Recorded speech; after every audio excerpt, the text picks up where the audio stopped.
कृषि मेला होता है, पशु मेला होता है। मेरा सौभाग्य है कि मुझे लगभग हर बार नहीं तो काफी जगह पर काफी बार आने का मौका मिला है। हरियाणा प्रदेश के किसानों का उत्साह देखकर वास्तव में जिस बात के लिए हरियाणा जाना जाता है कि हरियाणा कृषि प्रधान ये प्रदेश है, तो मुझे तो आभास होता है कि कृषि प्रधान की बजाय मैं इसको यदि कहूं कि किसान प्रधान प्रदेश है, क्योंकि किसान हमारा कृषि का काम तो करता ही है, लेकिन अब धीरे धीरे ऐसा ध्यान में आने लगा है कि हमारा किसान बहुत से क्षेत्रों में आगे बढ़ गया है। आज तो बहुत से मंडियों में आड़त की दुकान भी किसानों की हो गई है। किसान परिवारों के बच्चे हमारे फौज में जवान में जाते हैं तो वो भी किसान परिवारों के बच्चे हैं। हमारे किसान परिवारों के बच्चे पहलवानी जो करते हैं, देश और दुनिया में हरियाणा का नाम जो कमाते हैं। अभी एशियाड जो खेल हुए चाइना के अंदर, उसके अंदर भी बड़ी संख्या में जो देश भर के मेडल आए, उसमें 30% मेडल हरियाणा के हैं मित्रों। तो हरियाणा का किसान देश और दुनिया में छाया हुआ है।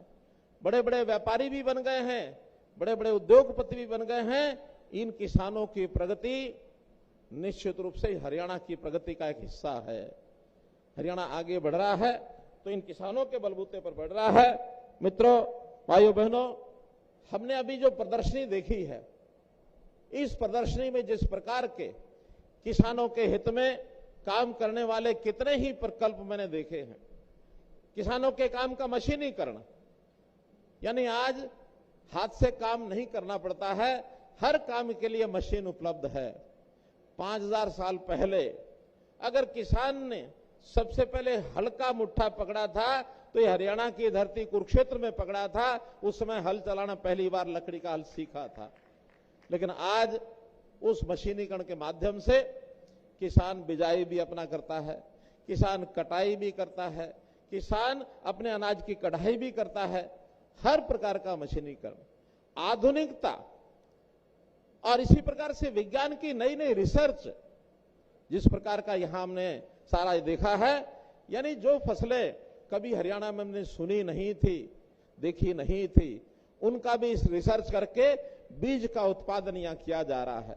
हमारे यूनिवर्सिटी के लोग, वैज्ञानिक लगे हैं उसमें।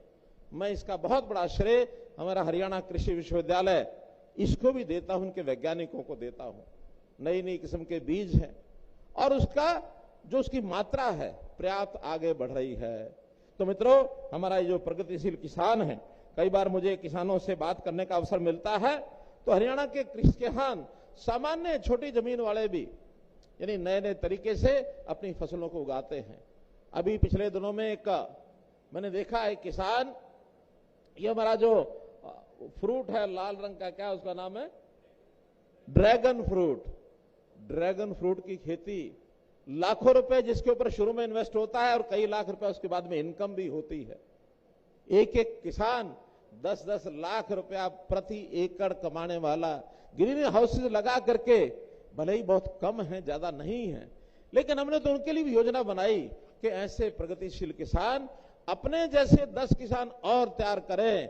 आज अगर वो संख्या 1000 होगी तो 10 किसान हर साल में और तैयार करते हैं तो हर साल 10 गुना उनकी संख्या बढ़ सकती है। तो मेरा तो आपसे निवेदन है कि आप जिस प्रकार से खेत में लगे हैं, इसी प्रकार से हम आगे बढ़ें। खेती के अनुभव मेरे भी बहुत हैं। आप ये मत समझना कि एक मुख्यमंत्री और आपका संबोधन कर रहा है। मैंने, मेरे पिताजी ने, मेरे दादा परदादा ने भी खेती की है, थोड़ी बहुत की है। मुझे याद है सन वो 70-72 की बात कि सब्जी बो करके और किस प्रकार से वहां यानी बाल्टियों से पानी डाला जाता था उस सब्जियों को उगाने के लिए। पानी की कमी होती थी, फिर भी सब्जी बोना है क्योंकि सब्जी की अच्छी आमदन होती है, पानी भर भर के बाल्टियों से डालना पड़ता था। आज किसान कितने ही किस्म के यानी सिंचाई के साधन हो गए हैं, उन सब्जियों को बो करके। उस समय का विषय था, एक समय था हरियाणा में बहुत अच्छी फसल नहीं होती थी, सामान्य मानो बाजरा होता था या थोड़ा चना हो गया, गेहूं भी कहीं कहीं होता था, धान तो उस समय था ही नहीं। लेकिन आज पानी की उपलब्धता, धान भरपूर मात्रा में, गेहूं भरपूर मात्रा में, बाजरा तो आज भी होता है, कपास होता है, और विविधीकरण के नाते से इतनी फसलें, उन सब फसलों को हमने एमएसपी पर खरीदना शुरू किया है। किसान कई बार डरता था कि मैं फसल को दूसरी फसल बदल के बोना भी चाहता हूं, लेकिन हिम्मत नहीं होती थी, खरीदेगा कौन। हमने घोषणा की है कि आप फसल की बुआई अगर फसल बदल करके कोई और बोएंगे, खरीदार और कोई हो ना हो, और हरियाणा सरकार और उसका जो है प्रबंध करेगी, फसल की खरीद करेगी। पिछले दिनों में एक संकट ध्यान में आया हमें, पानी का संकट, कि जमीन के अंदर पानी बहुत नीचे जा रहा है, क्योंकि धान की बिजाई करने वाले लोग पानी को जमीन में से बहुत निकाल रहे हैं। पानी का हमारा संकट, पानी की कमी पर्याप्त हरियाणा में हम देख रहे हैं। हमने योजना बनाई कि अगर धान की बजाय आप दूसरी फसल पर आ जाते हैं, हम आपको 7,000 रुपया प्रति एकड़ ये पैसा देंगे। आपको कोई डर ना लगे कि कहीं फसल कम ना हो जाए। 7,000 रुपया प्रति एकड़, 1 लाख से ऊपर एकड़ का हर साल ये लोग धान कम करके दूसरी फसलों पर किसान बंधु आ रहे हैं। मैं उनको सबको बधाई देता हूं। जहां तक पानी का विषय है, हमको पता है इस पानी की लड़ाई हरियाणा में खूब लड़ रहे हैं। पानी हमारा एक प्रदेश वो रोकने के लिए बैठा है, सुप्रीम कोर्ट का निर्णय मानने के लिए तैयार नहीं है। हमने अपने प्रयत्नों से सुप्रीम कोर्ट को अपनी लड़ाई लड़ करके और ये निर्णय दिलवाया, और मैं बधाई देता हूं, सुप्रीम कोर्ट का धन्यवाद करता हूं कि हमारी उस मांग के ऊपर सुप्रीम कोर्ट ने मोहर लगा दी है कि एसवाइएल नहर बनेगी, एसवाइएल नहर बनेगी। अब इस एसवाइएल के पानी को रोकने के लिए पंजाब हमेशा कुछ न कुछ बोलता रहता है, और उसी तरफ उन्हीं का एक राजनीतिक भाई दिल्ली, वो कहते हैं कि हमें पानी और दो। ये पानी देने से मना कर रहे हैं, वो पानी लेने के लिए हमेशा लगे रहते हैं। भाई ये हरियाणा की अपने पानी की जरूरत भी पूरा करने के लिए हमको ध्यान करना पड़ेगा कि नहीं करना पड़ेगा। तो भाई बहनों, ये जो दोगली राजनीति है, इस दोगली राजनीति को हम दोगले वाल को उसकी एक नहीं चलने देंगे। ये दोगले वाल, यहां अगर हरियाणा की जमीन पर बात करनी होगी तो पहले हमारे पानी का हिसाब देना होगा, तब आपके हरियाणा की धरती के ऊपर बात कर सकते, वरना बात नहीं कर सकते हैं। तो भाई बहनों, मैं तो आज आपसे इतना ही निवेदन करूंगा कि बहुत हमने प्रयोग किए हैं, फिर भी हमारा किसान यदि कोई सुझाव देता है, कोई नई उसकी आवश्यकता होती है, तो हमेशा तैयार हैं करने के लिए। चाहे किसान का भाव है, चाहे उसके फसल का नुकसान हो तो उसके मुआवजे की बात है, चाहे नए प्रकार के अनुसंधान करके बीज की बात, खाद की बात, कुछ भी करने के लिए, और हमको अगर आप कोई सुझाव देंगे तो हम निश्चित रूप से उसके ऊपर काम करेंगे। मेरा एक निवेदन आप लोगों से है कि हम लोग जो खेती करते हैं उसमें कई बार उसकी किस्म क्या होगी, उस फसल की किस प्रकार से गुणवत्ता होगी, इस पर उतने ज्यादा चिंता नहीं करते हैं। हम खाद का जो प्रयोग करते हैं, यूरिया है और उसके अंदर डीएपी या अन्य प्रकार के जो केमिकल खाद डालते हैं, उसके कारण से और हमारी जो फसल है उसकी क्वालिटी ये कमजोर होती है। उस कमजोर माने कई बार दूषित होती है।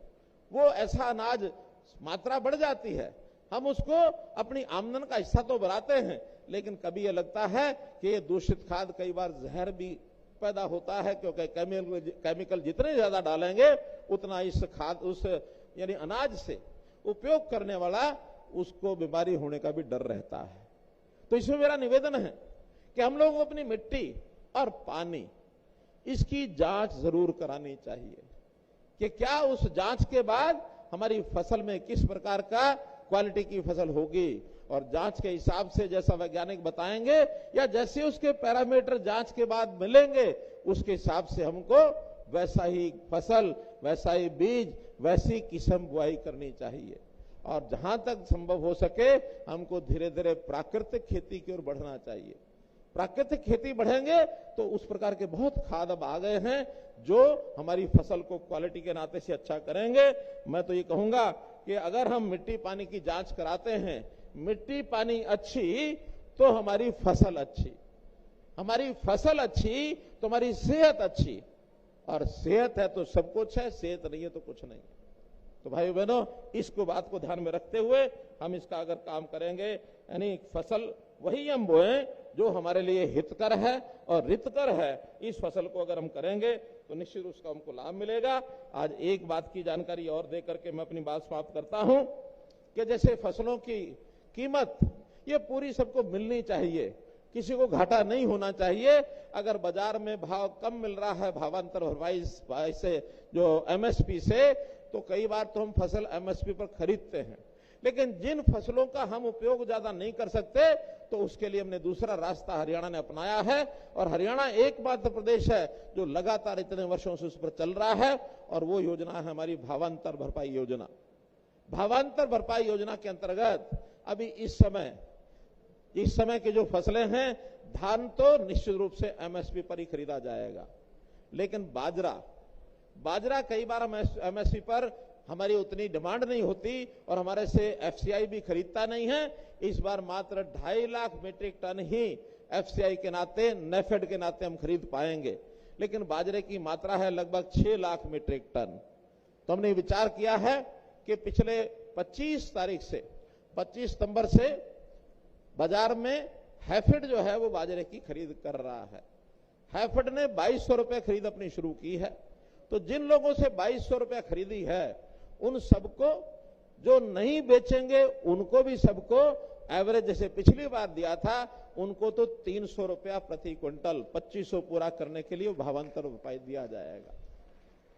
और अगर 25 के बाद हैफेड अथवा बाजार में और रेट पर जे फार्म 2200 से ज्यादा का है तो फिर 2500 रुपया, और जिस भाव में बिक्री हुई है वो जो गैप होगा वो भावांतर भरपाई में दिया जाएगा। अर्थात किसान को पूरा 2500 रुपया ही मिलेगा 25 तारीख के बाद का जो बाजरा खरीदा गया है उस पर।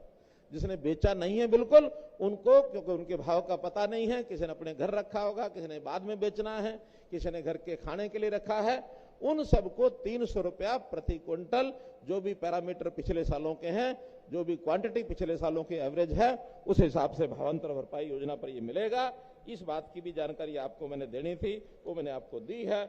मैं तो आज निश्चित रूप से आज इस अवसर पर आप सबको बहुत बहुत बधाई और शुभकामना देता हूं। और हर बार हम अच्छे किसान जो हैं उनको काम करने के लिए, पशु मेले में अच्छे पशु लाने के लिए उन सबको सम्मानित भी किया जाता है। आज भी इस प्रकार का कोई कार्यक्रम होगा तो हमारे स्टेट सेक्रेटरी हमको बताएंगे। इस अवसर पर आपने मुझे बुलाया, मुझे सुना, आपका बहुत बहुत आभार, बहुत बहुत धन्यवाद।